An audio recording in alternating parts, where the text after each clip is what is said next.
Put the weed down and get to work. They already want you to fail.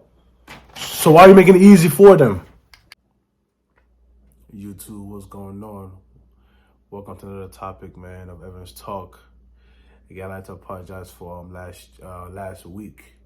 I was unable to drop an episode, man. It's been a very busy week. It was a long week, but in a good way. It was productive. Even now, I have a cold. I don't know if you guys can hear it in my voice, but I have a cold. But got to see it through, my boy. Again, if you haven't subscribed to my channel, subscribe to my channel, and let's get into this. So this topic I wanted to really touch base on, it's the Black community, right? And the stuff that's in the Black community.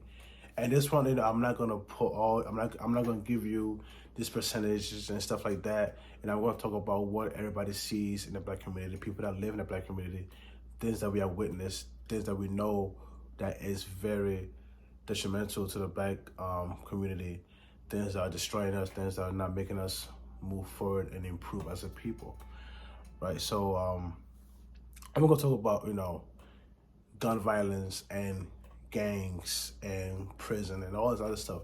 Which for the gun violence, I want to have a separate segment where I bring people in and they'll give their opinion if they believe that people should have the right to have guns, or if the right to have guns should be stopped. And we're gonna listen to every side of the conversation, and then we're gonna come to a conclusion or agree to disagree. But let's get into this. So I want to talk about first the gangs in the Black community, right? And a brief history of the gangs in the Black community, starting with the Bloods and the Crips. The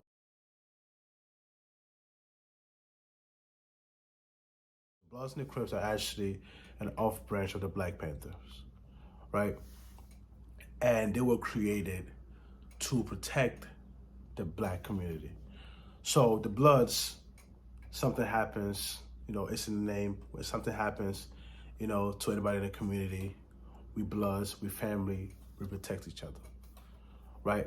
Now for the Crips, if cops come into the community and harassing somebody or whatever like that, it's a Crips stand for Community Resistance in Progress, right?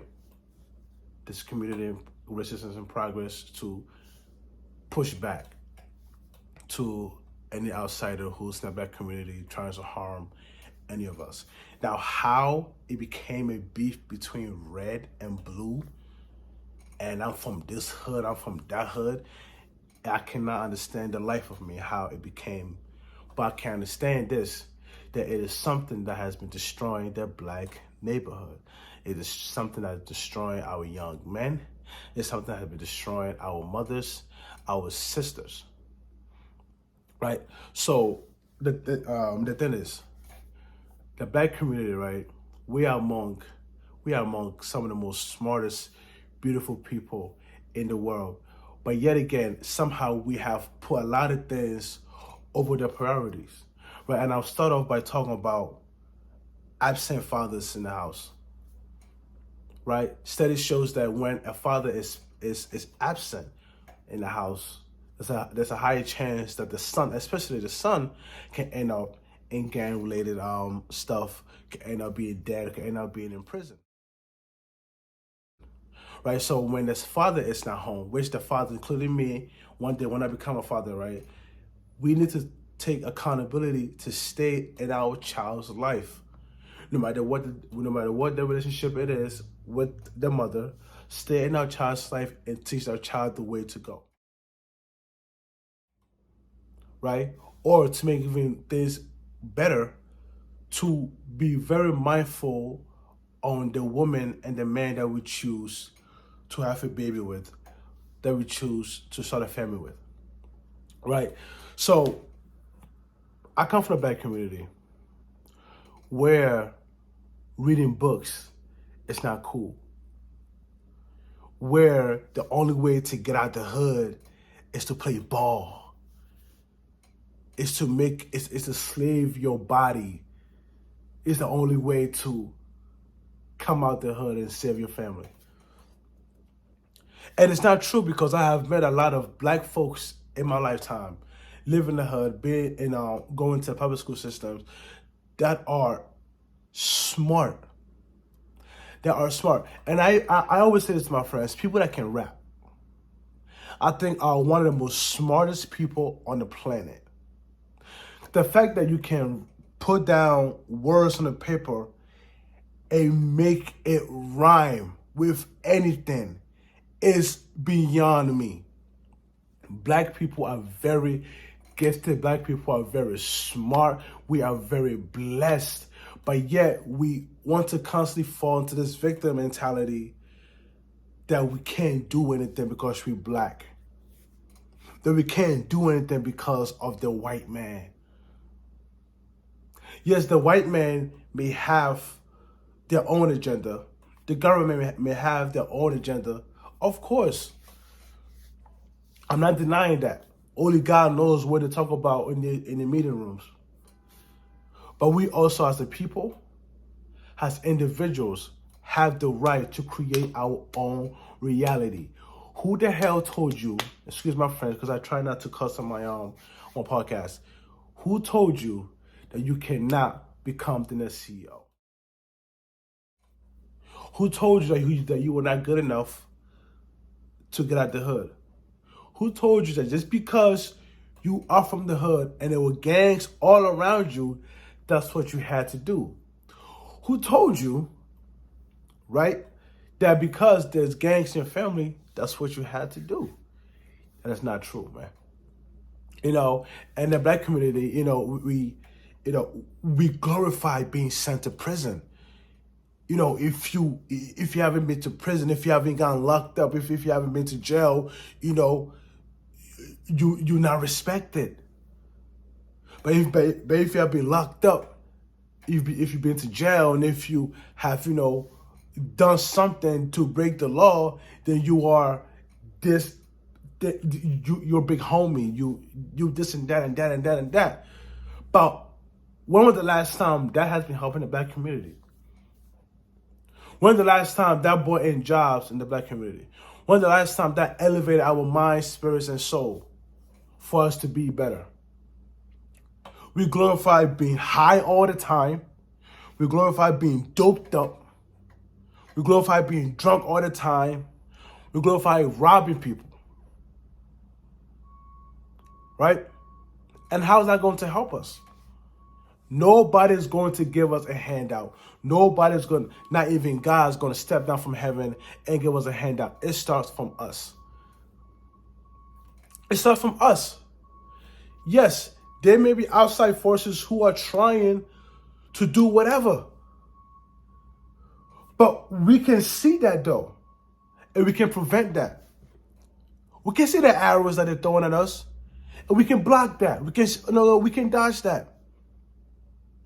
But I'm here to tell you, the real cancer is not from the outside. The real cancer, where does cancer start from? The inside. The black community is its own enemy. And I'm saying this out of love and out of deep concern. The black community is its own enemy. You have people in the black community that will, create, a community group, to hold meetings every week or every weekend, whatever it is, to try to stop violence and drugs from coming in. And there will be people that look just like them that will come and try to shoot it up. That will come and try to stop it from happening. Right? And I'm saying this with love, again, and with concern, because how can we improve? How can we create a better, safe community for our daughters and for our sons if this is going on? Because nowadays you don't even have to be part of the gang to fall victim. That little girl, that little boy that's walking to school, just walking to a corner store to get a sandwich or something. Technically, he or she is from the block. But just because they live on a block and they're just walking there, they fall victim to all these crimes. Stray bullets. How many times do we see on the news that, a 2-year-old or a little girl, a little boy, fall victim to a stray bullet? They're in the room playing around, and then, hey, before we know it, it's a loud bang. We go upstairs. The baby is dead. How many of us growing up do we witness drive-bys? It was only by God's grace that my friends and I never got hit by a bullet. We used to literally see drive-bys in front of us like this. To the point that we know the speed that a car is going to go to for a drive-by, how it slows down, how the windows come up, the kind of car they drive, usually. Why do we have to know that? Why do we as kids in our early teens have to know this kind of stuff? And again, like I said in the beginning, a big chunk of it starts with the men. Men, we need to get up. We live in a society where it may seem like our opinions doesn't matter, but it matters. Study shows the things that's bound to happen when the father is not in the house. Study shows the things that our sons, even our daughters, will even go look for love somewhere else because you're not in her life. And you're supposed to be her first love. You're supposed to show her how it means to have a man in the house, how it means to be a woman by treating her like the princess or queen that she is. But you're not there. She go outside and find love, something that she doesn't even know, something she doesn't even comprehend. She goes and find it somewhere else in the street. And then sometimes out of 10, she's going to fall into what? These cats that just want one thing. These cats that just don't care about them. These cats that will put a bullet in her if she gets out of turn. And now the sons growing up, desperately need a father figure, puberty hitting, all this other stuff, all this hormones and everything, having questions or even how to tie a tie or whatever. They cannot go to their mom for everything because a woman cannot raise a man has to be a child. I'm sorry a lot of you guys will disagree with that. It is what it is. But then he will go out in public and find a male figure. God forbid he finds the wrong male figure. DMX, rest in peace to him. If you listen to when he said how he became addicted to crack or whatever drug, I think it was crack that he was addicted to. He was like, what, 11, 12 years old? All he wanted to do was rap. He was hanging out with somebody that he looked up to, a father figure, a big brother figure, whatever it is that he called it. Pressured him to smoking weed. And it was laced. And since then, this guy has been battling addiction until his untimely death. Now, if he had a responsible father or, and I'm not saying that, he didn't, I don't know much about where his father was, but if a responsible father was there in his life, or my life, because I didn't have a father growing up, or anybody else's life, if a responsible father was there, teaching the child the way to go, teaching the child the word of God, hey man, this is how you talk to people, this is how you do this and then do that.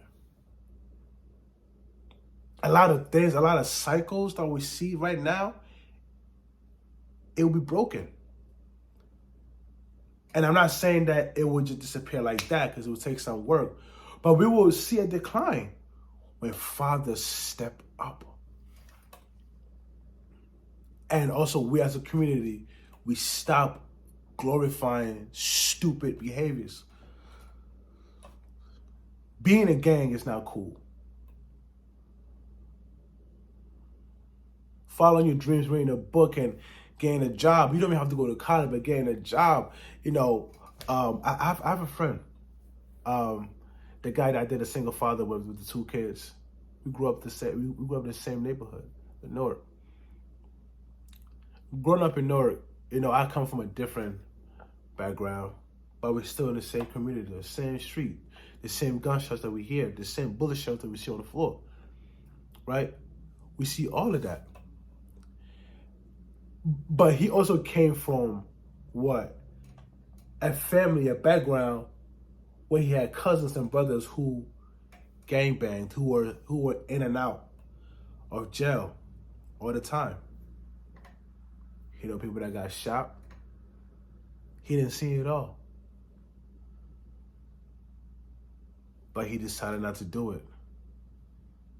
He decided to, even though I may not be going to college after high school, I'm gonna get a job. He started a family. And up to now, he still works. And he's a damn good father.